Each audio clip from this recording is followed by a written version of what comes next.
I think, I mean, a lot of what Ioan is talking about is something, certainly in the businesses I get to interact with and whose reports I get to cover. One gets a sense that we're at an inflection point, not just in the product life cycle or the service life cycle of what many of these South African entities are providing, but also in a sense, a requirement of new operational models, new business models, new revenue lines, and effectively new and defensible sources of profitability for some of these entities.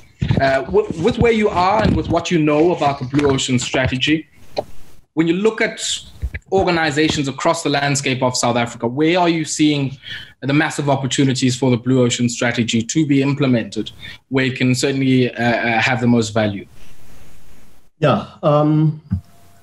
Ayabonga, what is interesting about the Blue Ocean strategy is that it's industry agnostic, and it is applicable across all the industries. And I believe that any industry, or all the industries, they need an element of innovation, value innovation for that matter. I prefer to speak in terms of value innovation rather than innovation. And value innovation is, at the core of it, it's about making sure that you pursue both the differentiation and the cost.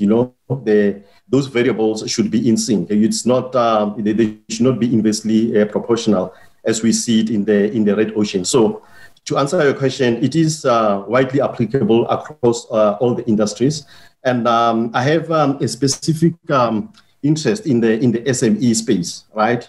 SMEs, a lot of them, if ever they are not armed with this type of tools, they lend themselves naturally in the red ocean strategy, and in the red ocean, you have to be competitive in terms of pricing, outdo your competitor in terms of pricing to a large extent, yeah.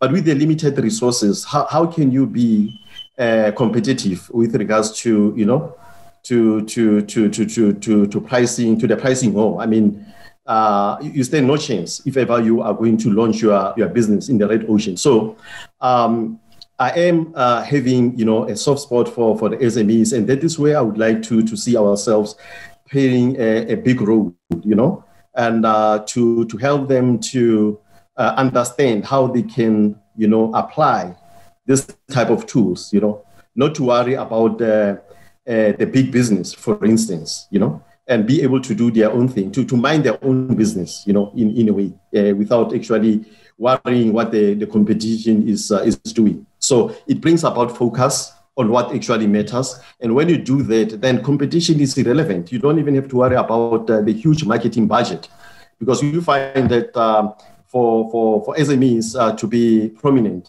they have to spend a lot of money on on marketing, but they don't have the financial muscle to do that. So it's quite imperative that we should be looking at our SMEs and to say, guys, let us forget about what we already know about innovation. And I'm not saying that all SMEs maybe are not armed with this type of tools, but I suspect that a lot of them launch their business in the red ocean. So hence they've got a very big mountain to climb to be competitive. So yes, it is in that. And if I may just there, Ayabonga, quickly there, is that the other thing that I've realized is that the topic of innovation seems to be belonging, to the boardroom. We've got a lot of capable SMEs, that are, capable of innovating. But sometimes when you talk about innovation, we think that it has to belong in the boardroom. We think that you have to be at a certain academic level for you to, to value innovate. But my contribution to the market is to simplify the implementation of Blue Ocean strategy. And I've started doing that, by the way. I've got a 15-year-old daughter that I've already sharing with, in terms of what Blue Ocean strategy offers. On a monthly basis, we sit together. She takes me through what she's doing in her private life, to navigate her life using this type of tools as they are extensible. So, and during the holiday season, I'll be doing the same with my nieces, nephews, to teach them, how to apply these tools. And all of them are, by the way, they are below 20 years, So simplicity is quite core, it's quite key. It's not a topic that belongs in the boardroom.